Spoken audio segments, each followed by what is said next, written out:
Hello everybody, ConeDodger here, and we're doing something new today. As you may have noticed, if you've been following the channel, I have not updated Feed the Beast lately, and that is because that huge project I started, make some changes to it, and Feed the Beast itself is going to be changing here soon. There's a possibility of them getting rid of red power, which affects the whole thing. We may have to reset the world, so that's just kind of on hold at the moment. In the meantime, I've wanted to do a little bit of a tour of the server that started it all for me. I didn't play Minecraft at all until I joined the No Heroes multiplayer server. No Heroes started as a TF2, not clan, but a server. And what they do is host a bunch of servers, and they have what's called a VIP membership, which you can support their server costs, donating a little bit every month, and they give you some benefits, which I know some people are really against having servers give benefits to donators, but they do it in a way that's very balanced, so there's no advantage to playing. There's no it doesn't give you doesn't buffer your health or anything like that. It just gives you like, for example, priority on joining the server. So they're really good about stuff like that. It's not an unfair thing or anything. But they also started offering 2 VIPs access to a whitelisted Minecraft server. And that was a long time ago. It was still, I want to say we might have been just coming out of alpha at that point. And we've done one world reset since then, in which they built this huge city. It's called Atlantis, and rolled into the world so that just the city's in the center of the map, then there's a huge ocean, and then outside of that is just vanilla generated land. And all that vanilla generated land, you can just go and build whatever you want. And here, there's no building, but you can buy shops or buy houses with some currency that's earned in multiple ways, but we'll not get into that now. I'm gonna look for my sub-hub. This is something new since I last played on the server, was these portals that take you to a sub-hub. So what was previously a rail is now just hop in here, and it takes you to a train station that will take you out to your house.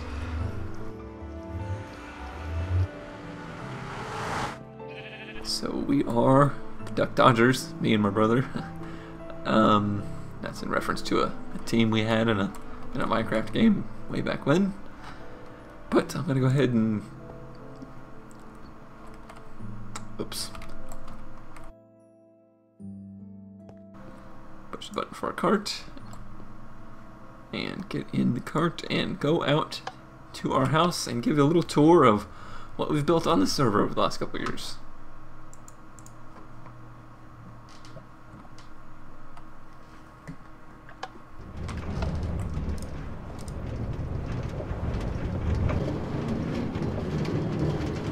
Alrighty, so now we're coming up on the second place that we built here. First place was just like a little cabin out in the desert just to get us through the first couple nights.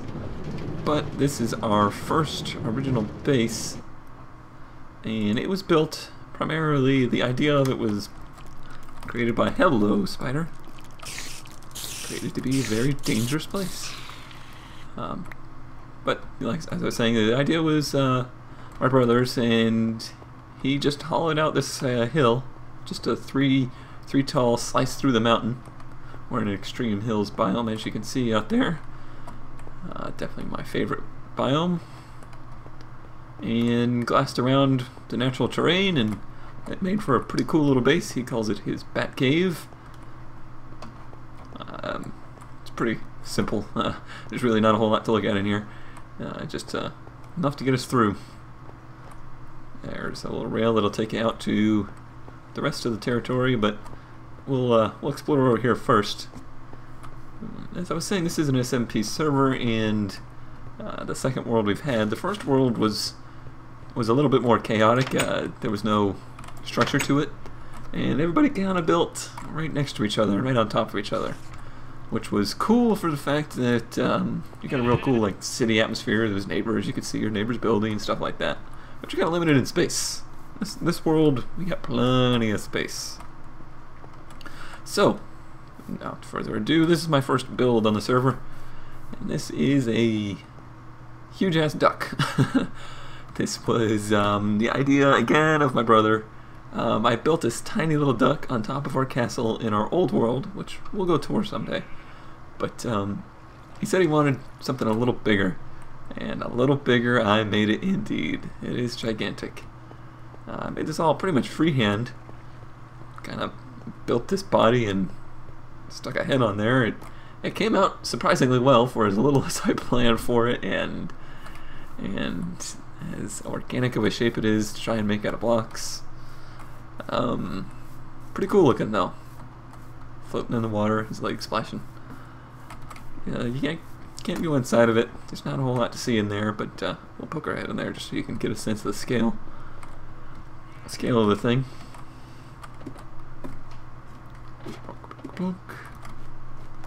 Over there.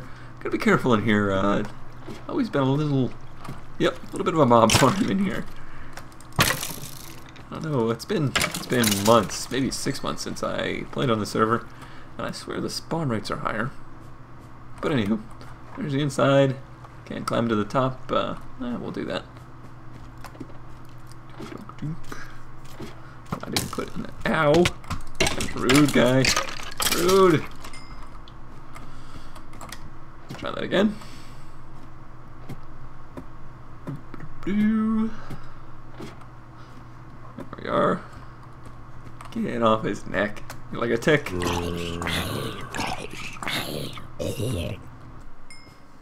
So this gives you a good little view of the terrain around here, the extreme hills and our mountain with its base cut through for the bat cave.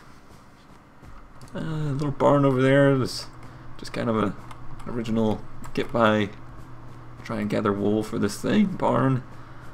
This took a long time to build because I started it right as this world was generated, and we just didn't have the materials for it, and it took a long time.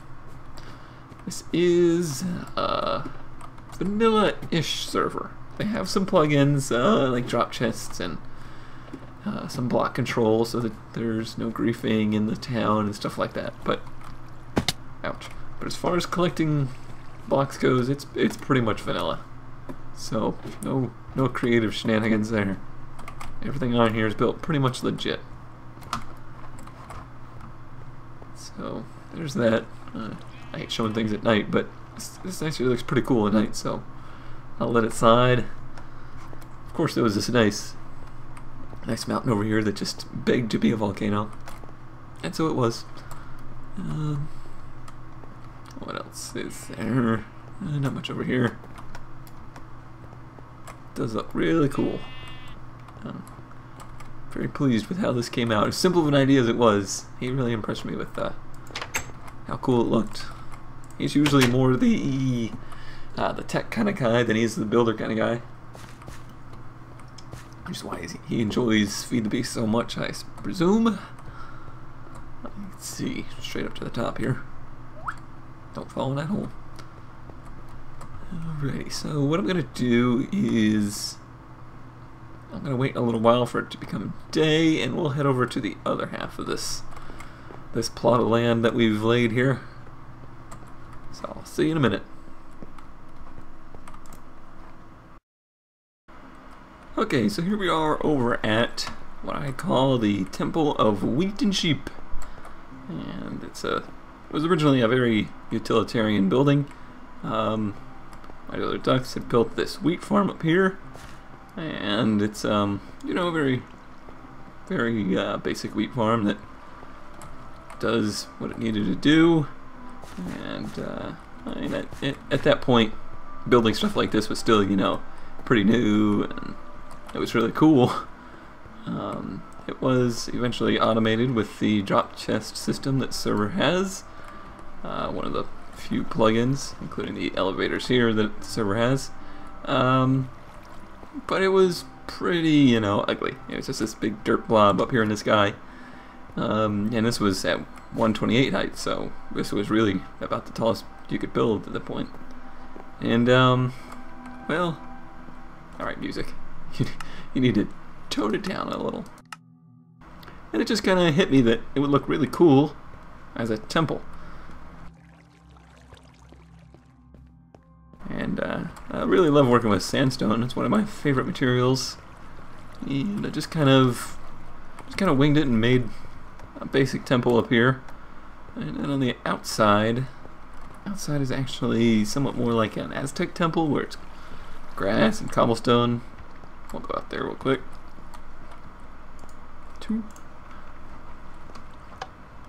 Alrighty. Ah, here you zombie. Don't be caring. So there's what's it, renders. Chip do. Render please. Yep, there's our original mountain. I guess that's as much as it's gonna render, huh? Whatever.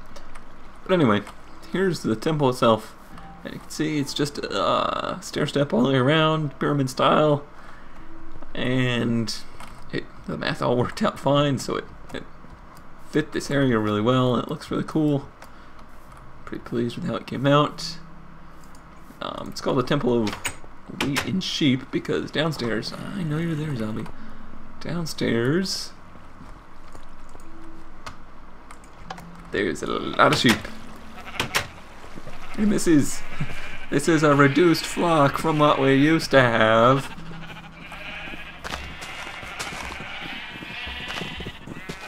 Let's get out of here. But other than sandstone, I like to build with wool. And he had it set up where the cart ran by and picked up the wool as you sheared it and brought it over to a little bit of a organization center. So we'll go over there real quick and check out where all that wool goes.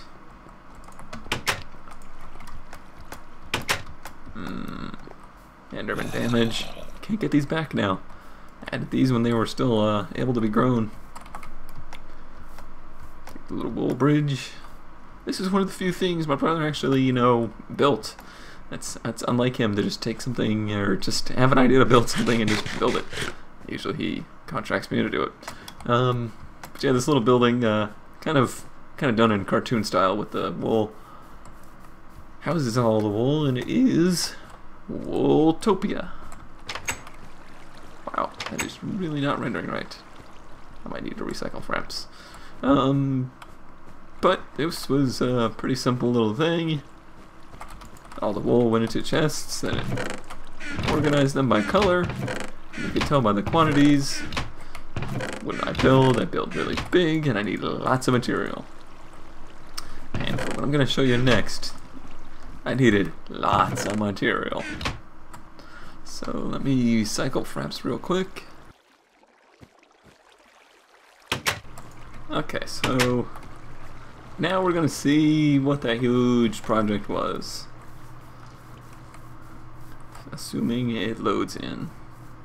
Alright, it's starting. And it's going.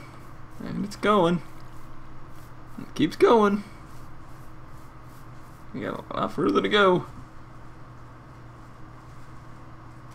Come on. You can do it. That's when you know your builds are too big. When they take this long to render in. I guess that doesn't work in SMP. Okay.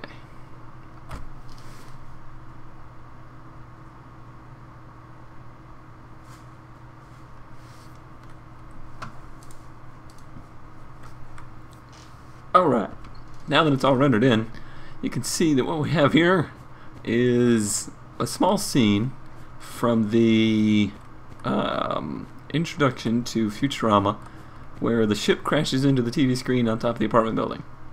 Why did I pick this scene? I have no idea. I don't remember if it was my idea or my brother's idea, but we ran with it. This is all survival built. Many deaths occurred during this. You can see it's not flat-sided, it's a full building. Whatever it is by whatever it is. It's huge by huge. By huge. It goes all the way to the 256 ceiling. And I'll be honest, this project took so much out of me it was basically the reason I quit playing Minecraft for 3 or 4 months afterwards. It was a mammoth project that was probably a bigger undertaking than I probably ever should have taken. We'll head inside real quick. Not as much to see inside. It is fairly well, you know, built in. That looks like a normal apartment building. We'll go up the elevator here. I did offer every floor to anybody that wanted one.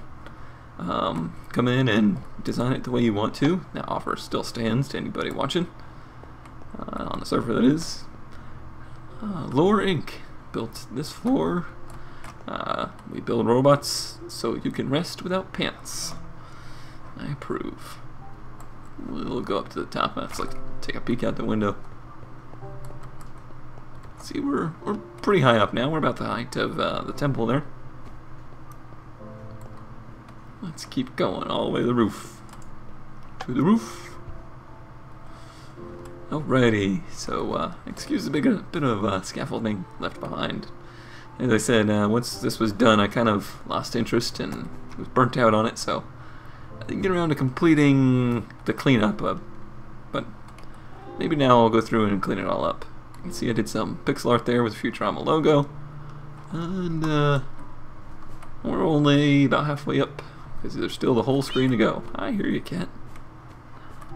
So let's go up there and take a little tour. Tour of the ship. We'll go up here. Now the inside of the ship is not decorated. For the scale to be right, it's pretty small inside, so I don't know. Maybe I'll go through and try and decorate a little bit, make it look like the real ship. But there's not a whole lot I can do with this space in here. But maybe I'll try and include that in the LPs, fleshing out the inside of this. Let's go on top of it. Get a look at the size of the ship. In pretty good detail. I think I did an okay job at representing the Planet Express here. And there it is, crashed into this TV screen. Giant TV screen. Let's see. I don't think there's much else to really show. We'll head back down and get one last look at the whole thing. As I almost fall off the edge there. But yeah, I would actually really enjoy it if people came out and took a floor and decorated to your liking. I apologize, some of them are half slabs because I didn't want this to become a giant mob spawner since it's mostly empty. But I'm sure you can work around it. First come, first serve. I was on the top floor. Top floor's mine. I got plans for that. Okay. Got out about rudimentary piston doors. That's about the extent of my redstone knowledge. There it is. Clouds passing through it and all. Pretty cool. I haven't been on the server in a while to really look at it, and looking at it now, it's pretty awe-inspiring. It's pretty cool that I was able to finish this, and I'm glad that I did. I'm glad I'm now able to show it too. Never would have thought when I was building this that I would be doing Let's Plays, but it would have been a cool thing to try and document. So that's going to do it for this episode. There are some really awesome builds on this server, some really cool people as well, and I'd like to go around and show off some of their skills and builds, and hopefully maybe get them on call and do a tour with them. But until then, thanks for watching, and I'll see you next time.